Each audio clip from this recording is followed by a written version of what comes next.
Hello everybody, my name is Marlo and welcome back to the survival world where once again we are here in the Nether spinning around our piglin bartering farm that we built up last episode, which works wonderfully, it's very efficient, gives you lots of drops, but is also super satisfying to watch. So thank you for all the lovely feedback last episode on that one, guys. I really do appreciate it, but I've also ran it once more in between episodes and all of my chests below me here are basically full up to the very top. So yeah, that is awesome. Don't even know whether I need to run it again, to be honest, but that's not the only thing I did do in between episodes. So if we pass on by our massive gold farm and continue to follow the torches all the way along, we eventually end up at a Hogland Farm, which we recently built up in a live stream.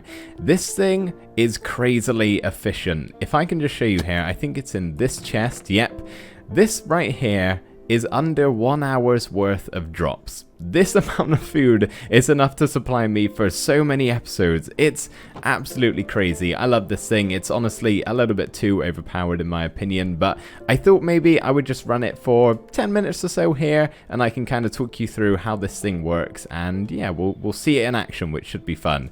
First things first, I need to fly all the way up to Y256 and find my glass platform to land on. It should be somewhere around here. There it is. Right there. Now I've lost it again. For the most part, this farm is not my design. It's actually originally from Rayworks. I'm going to leave his video link in the description. I've just made a few minor modifications to it to suit my needs a little bit better, and I've also doubled it up on one side. It's actually about half the size of this, and I'm not kidding, it probably takes less than 10 minutes to build, so I'd really recommend checking it out if you want to build this for yourself and have a crazy good food source here in the Nether. But I thought I'd quickly just briefly explain how this works. So it uses the game mechanic of the hoglins being scared of the warped fungi. You can see we have some dotted along the edge there on the soul soil blocks. They run away from it, get scared, try and cross over the trapdoors, but because they are unfolded, they fall directly into the lava. So yeah, that's as simple as it gets. There are a few other details about this farm that make it really interesting, but I won't go into that. I'll let Rayworks do some explaining if you want to find out about it over on his channel. For only 10 minutes, that really is not too bad at all. For the past 2 episodes, we have been making farms, and while it's been a nice change of pace from the usual building we do, I would like to get back to it today, and specifically, I would like to build my base. I'm hoping to start and also finish my entire nether base in this one episode, and we're not doing anything like a mega base, nothing extreme like that. It's pretty large, that was a terrible shot, but it's not so much so that we can't get it all done within one episode. So it's going to be going right here just in front of our piglin bartering entrance, and it's really cool. I'm actually super happy with it. I spent an entire day designing what we're about to build here, so I guess let's do maybe a little bit of excavating of that basalt because I have a feeling it might get in the way, and then we can start the time lapse.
So that took around about 2 hours, and I think I spent maybe about 20 minutes in total of those 2 hours just killing magma cubes over and over and over again. As you can see here, I am now up to 1,103. Last episode we had like 300 and something, so yeah, they're annoying. I may have made a mistake setting up in the basalt deltas, but the main thing is it looks cool, and so is the house. Here it is. How do you guys like it? As I said, I'm really happy with how it turned out. We have our bridge leading to the tower, and I'm just going to move my nether portal from up there. You can see the obsidian. I would zoom in if I had Optifine, but I made the mistake of updating to the snapshot here, as you can see. So yeah, I don't have Optifine at the moment, so I have to wait until 1.16.2, unfortunately. Shaders are out, and they look immensely cool in the nether, but yeah, I can't show you guys just yet, but hopefully that'll be in an episode soon. But anyway, yes, the house. So we have our tower where the bridge leads to, and then the main house itself, which will have a lot of my items and storage and that sort of stuff, and then another little part of the house just jutting off to the side here. Got a chimney up there, you can see, so we're going to put a big forge in there and some other furnaces and sort of stuff like that maybe. So yeah, that's what I got to do now. If we just head inside here, kablunk, right into the front door, you can see it's awfully empty at the moment, and this actually shouldn't be here. I need to break this way apart a little bit so I can actually get through to the tower itself. But anyway, yes, this is the inside, and it's a bit of a mess at the moment, so let me finish this up, I guess, and we can do the grand tour. You know, I really should terraform this part, shouldn't I? Doesn't really look the best, and it's awfully close to the house too, so I will sort that out off camera, guys, do not worry. But as you can see, if we have a look through the window, the interior is all done. Very exciting indeed. But before we head on inside, I would actually like to show you where I've put my nether portal. So we've got our bridge here leading to the top of the tower, where I have carved out through the basalt terrain here a stairway leading up to my nether portal. So we've got some of these polished basalt pillars here as maybe structure points to hold this all in place and keep it from collapsing maybe. Added in some blackstone slabs and stairs so I can easily glide on up to the nether portal itself with a little bridge crossing over our lava pool here, which is actually the source of our lava fall down here, which we added in whilst I built all of the base up. But yeah, this is where I relocated my nether portal to. It's awfully entrancing to look at, kind of sucks you in a little bit, makes me want to just jump right on through. Whoa, that was weird. Kind of cut me off then. That was strange. Did you guys see that? I'm not sure. Anyway, let's continue. So let's actually head inside and go to the top of the tower where we have a pressure plate. Don't often use them because of stuff like that, but let's try to get it to work. There we go. So we'll get to all of this in a second, but for right now I want to head up to the very top of the tower where we have an enchanting table. So with this house I kind of wanted to make sure it had everything I could possibly need, so obviously enchanting is one of them, and it fits quite nicely to the shape of this tower design here. We got enough bookshelves to get 30 levels, grindstone, anvils, chest for lapis if I ever need it. Whoa, whoa, oh my goodness, what just happened? Why am I here again? Hang on, what? Okay, something weird is happening. I suppose it doesn't really matter. We can just walk across the bridge again and go back to where I was a second ago.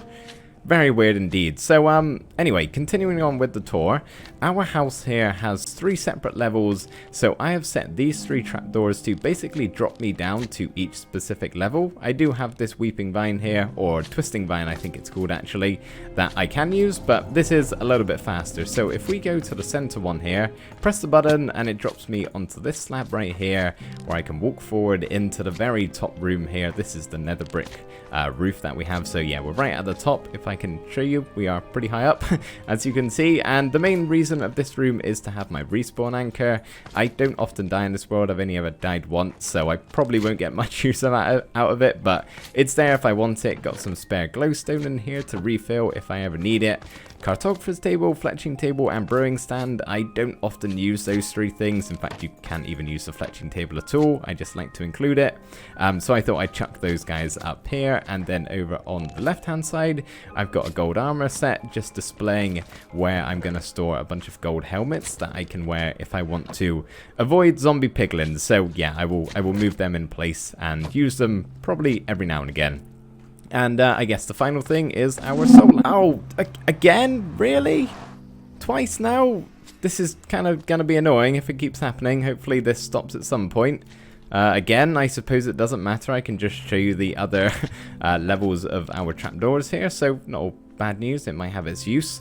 But yeah, if we take the right trapdoor over here, press it, we fall down to the second floor, catches us nicely. You can see the top one there, and these ones drop to the second level, which is my storage room. So this is a pretty bright room, and the second floor of this house from the outside actually looks a lot brighter than the other one, so that's kind of intentional here, why we have all of this quartz. I mean, the smooth quartz is such a beautiful block, right? It's so good. So yeah, I really quite like this room, nice and bright and vibrant. So I'm going to have a little bit of storage up here. I'm not even sure what I'm going to store in here, to be honest, just yet. Maybe just some nether items that I'll use from time to time. So yeah, that's really all that is in this room. And then just got a little bit more in the chest if I need it. And yeah, I guess we could head down to the second floor. Actually, you know what? Maybe I've got some sort of superpower. Let's see if I can like activate this on command. Come on. How do I do it? Maybe I just shift a lot.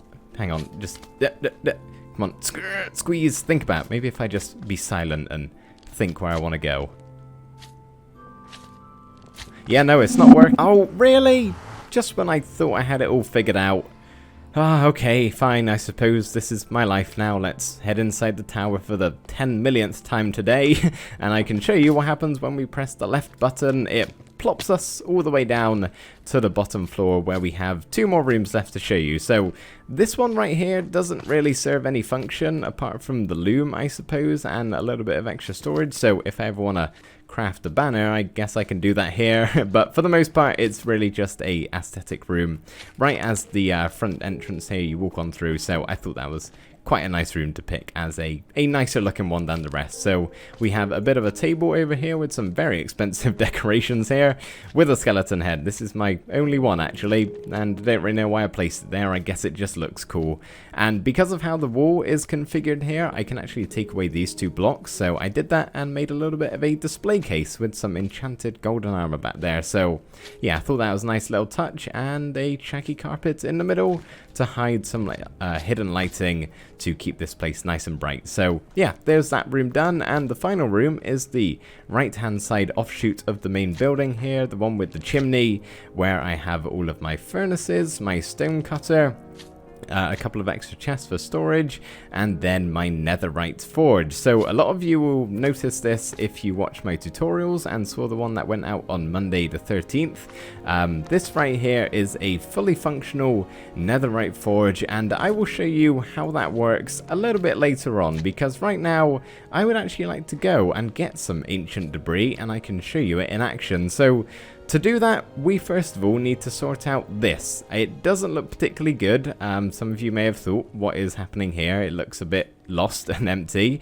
I would actually like to get rid of this twisting vine right here. Sorry, just probably wasted quite a lot of that. And I want to dig all the way down until Y15. Did I say dig? I meant blow it up down to Y15. So yeah, we've got some TNT in place here. We are going to be blowing a hole all the way down to Y15 so we can make an ancient debris mine. So if I ever want to go get some netherite, I have an easy access to do it. So I've come prepared here. We've got some obsidian to fill up this gap just in case the TNT goes upwards and destroys my lovely home here. We don't want that at all. So I'm ready to place that down. And yeah, I guess we can get our fire charge and light this baby up.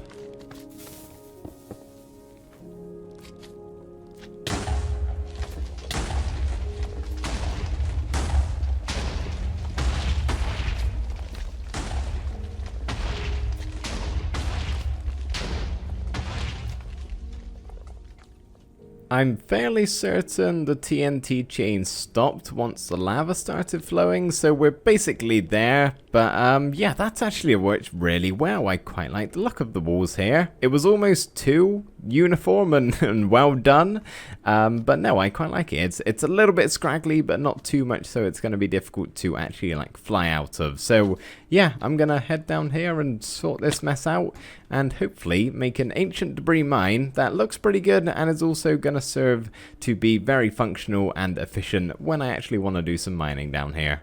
The only problem with having an ancient debris mine in a basalt deltas biome is there's a lot of basalt, which is pretty blast resistant, and you're not going to clear a very big area if you choose to go about it that way. So I've had to dig all the way to the nearest biome, which is actually a nether waste biome, 100 blocks away. Hello, magma cubes, getting in the way a little bit there.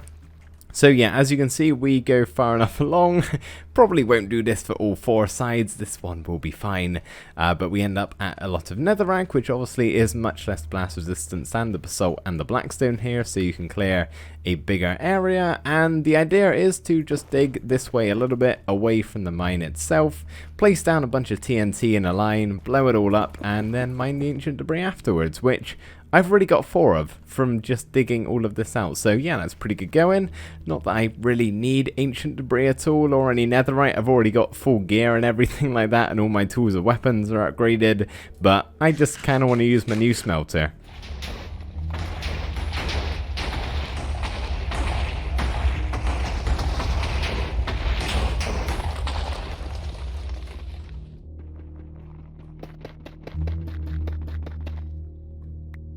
18 pieces of ancient debris is more than enough to try out our forge over here, and I only used up about 2 stacks of TNT, so really not too bad at all. But anyway, the way this works is if we just split up our ancient debris into 3 separate lots. I haven't actually tested this yet, so hopefully I've done all the redstone right. I've just realized we have no fuel. Let me go get some. Okay, fuel has been collected. Let's drop on down to the bottom level and we can actually place it in and start this furnace up and running. So basically, if we just watch this here for a second, we're going to see some gold shoot out of this block right here. So that is half of the crafting recipe for a netherite ingot. The other half is the netherite scraps that, as you can see, are actually floating up in the lava because one of the properties of all netherite items, so anything made out of ancient debris, is fireproof, so it's not burning back there in the lava and it just floats on up. So is that all of it? No, we got a little bit more. Let's just do a bit of waiting, but yeah, as you can see, it's kind of spread about the lava pool at the back there and just floating on the surface, looking really cool. Love that feature. I think that's all of them. So if we walk forward here, you can see we pick up 18 gold ingots, and gotta go careful I don't actually walk in this thing. There's nothing stopping me. We get 18 netherite scrap, and we can look to the right hand side here, make our netherite ingots, which we can only make 4 of, unfortunately. I'll have to save this for later, and then upgrade our gear. But as I said, I have nothing really to upgrade. I just wanted to use this thing. So if you want to see how to build this, you can just check out this tutorial. I'll try and remember to put it on the cards or something in the description, or you can just click on my channel. It was literally the last video uploaded. So there we go. You have now seen all aspects of my nether base, and I really hope you guys do like it. I am very happy with how it turned out. So again, we'll do a quick run over. We got our forge and our furnaces, the room that serves no purpose whatsoever really, other than our looms, our ancient debris mine going down there with our twisting vine all the way up to the door at the top. The second level up here is storage, which, as you can see, I've already started sorting a few items in here, just ones I have excess of and need to dump off somewhere. And on the top level we have our respawn anchor and gold, and I should probably do that actually. Oh, I must have already set my spawn. Yeah, so that's the top level, and then of course at the very tippity top of the tower we have our enchanting area, which I haven't used just yet. Again, don't know if I ever will. And yeah, obviously our nether portal, and oh, one other thing I did off camera which I can show you now. Where is it? It's kind of hidden away past the basalt here, but I have set up a Netherwart Farm just because I might need this from time to time. Hello, big guy. Please die. So yeah, got that kind of enclosed off here around the basalt. I think looks pretty good. I'll have to wait for it to grow and fill the rest in. And I've also done a little bit of terrain modification here, so it's not quite as close to the house, and yeah, a bit more natural looking that way. Now, I may make a couple of expansions around here, possibly adding in some other buildings or just different elements in this general area, and I can make this whole section just my base of operations, but honestly, this house has basically everything I could need or want in the Nether, so I'm not really sure if we'll be able to build something that serves a function. Maybe it'll just have to be for looks, but either way, guys, if you have any ideas of something we could build over here, please let me know. Are you gonna come and ruin my day? Probably. Something I would actually quite like is to get myself a beacon. I already have a beacon set up in the overworld, but I didn't really want to take that down, so it'd be nice to have two over here. So I'm thinking maybe on my live stream that I have to do in tomorrow, actually. For you guys, that was last Sunday when you're watching this video, but I'm thinking we might go kill a wither, maybe get some wither skeleton skulls, of course, before that, and then possibly even break a hole in the bedrock above me, because right now my bedrock hole is just above my head there. And it's pretty difficult to get to, so having something much simpler that I could just fly up straight through, that would be very easy. And also, I didn't know that you could get a beacon in the Nether without breaking bedrock. For some reason, I really thought you had to, but last episode you guys let me know that that's in fact not the case. So yeah, that makes the whole beacon deal much simpler. But yeah, guys, thank you so much for watching this episode. I really hope you did enjoy it. I hope you like the house. This whole area is looking awesome, especially with our piglin bartering entrance over there. So yeah, I hope you guys did enjoy this one. Thank you ever so much for watching, and I will see you in the next video. Bye for now.